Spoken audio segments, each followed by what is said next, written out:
Okay, what you hear coming down the straightaway is part of the movie being made. Pretty good. We could actually do the making of Overdrive off of what we're getting in here. Willow Springs Raceway is a 2.5-mile track built in Rosamond, California, outside of Lancaster.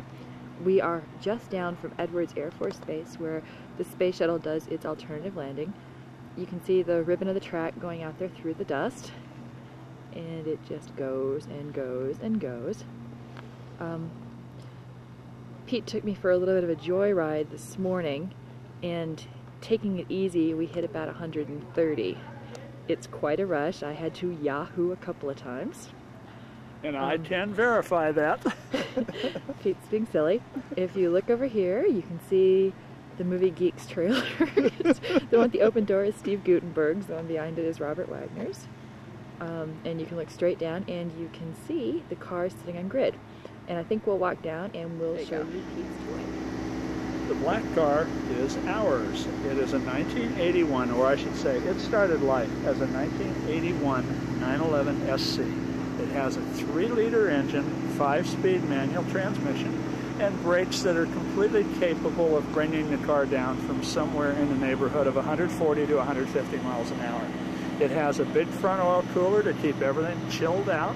It holds approximately 13 quarts of oil and relies on the oil and air only for cooling. These cars do not have radiators, water pumps, water hoses, or any of the other items that most conventional automobiles have. It's a rear engine car. The wheels on the front are 9 inches in width and have approximately 16-inch diameter. The rear wheels are 17-inch in diameter and 10 inches in width. Looking inside the car, you see that requirements of class dictate that the car still have full upholstery and have to make a certain weight stipulation to be legal within the class structure.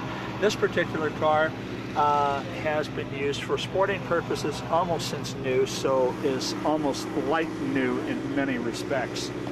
The rear wing on the car is for high-speed stabilization, is fully adjustable, is made from carbon fiber, and is a very, very light piece of bodywork.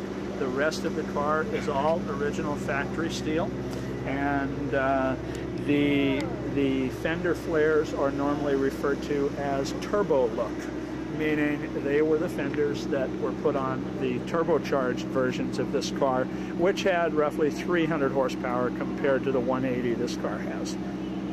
Go ahead. See, it hides back here. If I can get in here without killing the camera or myself. This is a work of art. The really pretty scenery. This is very, very typical desert scenery, high desert scenery. This is actually a lot what Arizona looked like. It's kind of scary. This morning we woke up and it was 27 degrees out with a 22-degree wind chill. The car had a wondrous sheet of ice on it, which is what Visa cards are good for. Pete over talking to if you look straight over the car, the guy running his hand through his hair in the red suit, his name is Mark, and he's an actor playing a race car driver. Even though he's terrified to go over about 60 miles an hour, as Pete found out we took him out for a ride. You can see here that they have the race car on a dolly, and they tow it, and they're able to control the speed.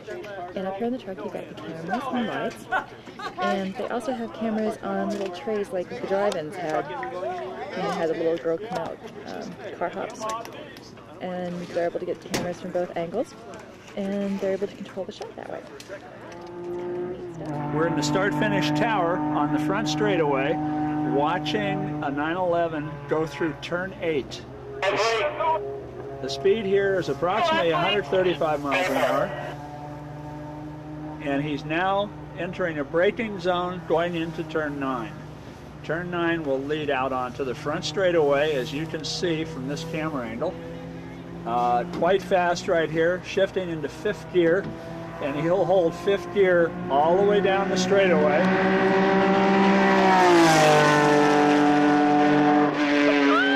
That's the brake point for turn 1. He's going in 4th gear, back on the acceleration now, and he's going down toward turn 2. And we'll pick him up after he comes out from behind the buildings, headed toward turn 3 in the other direction. When you're going through turn 2 in a passenger seat, there almost is a feeling that there's no way possible for the car to hang on to that turn. It is... Now here he comes out of turn 2. This is a short straightaway that's done in 4th gear. Right now he'll be braking, going down to 3rd gear, going over some very rough pavement, which is very challenging, up through turn 3, headed up toward the top of the hill, which is turn 4. Turn 4 is referred to as the Omega. He's coming down the hill. Some cars reach almost 100 miles an hour in this short stretch. He's now in turn 5. Incredibly important turn because everything from 5 to 9 is done at full throttle. Through turn 6, down the hill, into 5th gear, and now through a little dog leg, which is referred to as turn 7, and back into turn 8. And that is a lap of Willow Springs. We are currently in the toy, rapidly approaching turn 1. This is so cool. I hope we don't run out of tape or battery. Trying to keep it as steady as we can.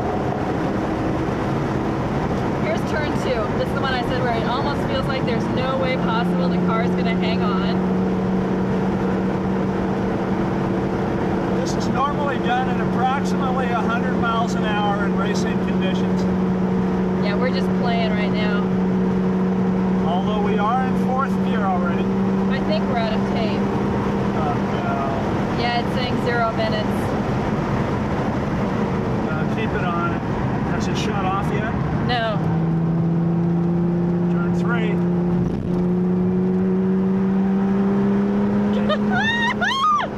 Sorry. Turn 4. I get a little excited about this. Down the hill. This whole complex right here is known as turn 5. Very rough pavement. You can see from my angle that I'm getting bounced around a little bit, but that's called physics. This is the dog leg referred to as turn 7, which really isn't a corner because of